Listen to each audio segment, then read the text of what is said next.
Welcome to Lions, Tigers, and Bears. Over the Garden is a gothic tale about the adventures of two brothers in a mysterious forest. That was lost is revealed.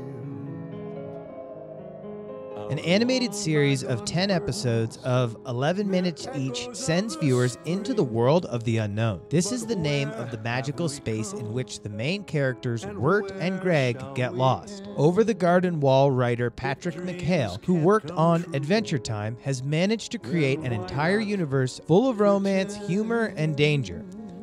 What deep topics do the characters discuss? How does the show manage to balance cute and scary? And what references is the unknown filled with? This specific visual was inspired by a classic cartoon character named Flip to Frog, who was created by the legendary of UbiWorks. If you recognize that name, it's probably because he co-created Mickey Mouse and Walt Disney. The main characters of the series are full of opposites. Older brother Wirt believes they are lost and constantly comes up with rescue plans. Greg always gets into trouble, carelessly choosing a name for his frog and building crazy theories. So my theory is, hot dogs are not actually dogs, regardless of what they teach in school. The contrast between the indecisive and judicious Wirt, voiced by Elijah Wood, and the carefree optimist Greg are built many points. And I'm the tavern keeper. Who are you? I'm hungry. I don't know. I don't really like labels. I'm just sort of like myself, you know?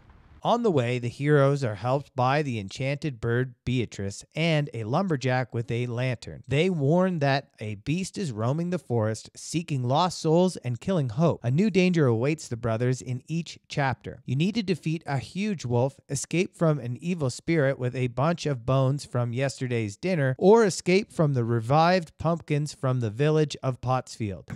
Let's not jump to any conclusions.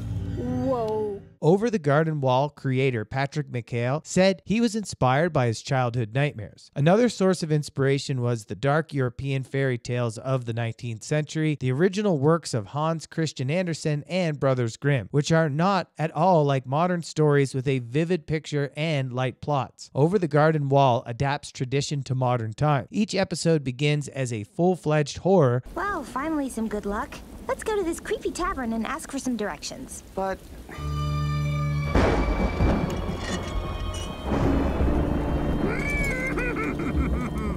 it's creepy. But the ominous atmosphere of a scary tale is interrupted by optimistic endings and absurd humor. The heroes perform with a toad band on a ferry, meet a fish with a fishing rod, or discuss theft with a bird or a talking horse. You're scamming him? I was thinking more like flat out stealing from him. What? No way. Why not? We already stole a horse. Hey, guys. No, we didn't. Fred's a talking horse. He can do whatever he wants. I want to steal. The third episode of the series, Schooltown Follies, seems to be inspired by a number of classic works. This episode features a school that's filled with cute little animals. The animals themselves resemble those found in classic Beatrix Potter children's stories. Songs of the Dark Lantern is the fourth episode in the miniseries and was influenced by classic Cab Calloway Betty Boop cartoons. The Tavern Keeper's design and voice are both incredibly reminiscent of Betty Boop herself. They always pick on me.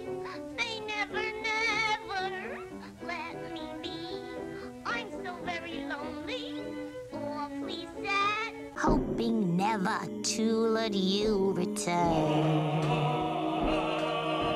Ooh, better beware. Ooh, the beast is out there. This combination of dark and funny Patrick McHale brought from his previous project Adventure Time, for which he came up with the main antagonist Leech. From there also came the images of the characters, which are drawn in a conventional manner and come into contrast with the setting of Victorianism. The action is hinted at by faded backgrounds, decorations, outfits, and accents of minor characters. Young man, I will not stand for such nonsense in my classroom. I got enough nonsense from that no good, two-timing, low-down, handsome man of mine. The atmosphere of the other world is achieved not only by plots, but also by purely cinematic means. In some moments, you can see the darkening around the edges, and on the end credits, a piano melody sounds similar to the play of Troopers in the first silent films.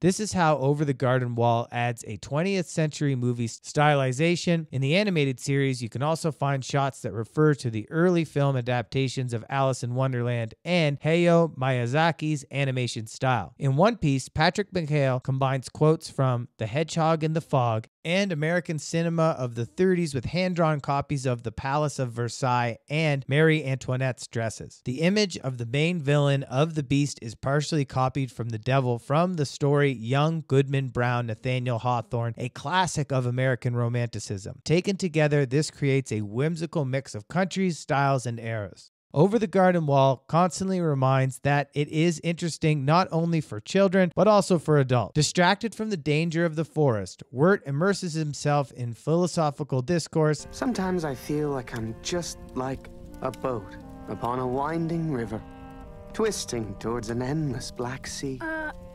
Further and further, drifting away from where I want to be, who I want to be. And Beatrice makes biting comments. You two are lost kids with no purpose in life, right? Uh-huh. Even Greg, the youngest of the heroes, gives out abstract jokes that are more remembered by adults than children. Oh, I didn't know that. Did you know that if you soak a raisin in grape juice, it turns into a grape? It's a rock fact. What can we say about individual melancholic phrases about the structure of life, which you do not expect to see in a children's cartoon? The world is a miserable place, Greg. Life isn't fun.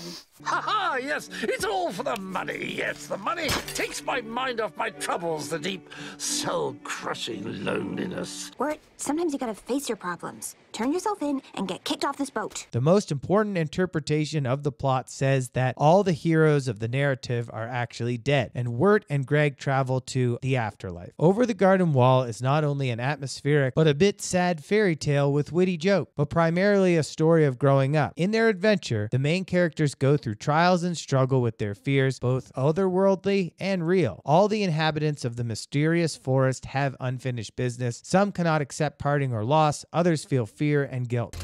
Stop! You'll never see your daughter again, Woodsman. Are you really ready to go back to that empty house?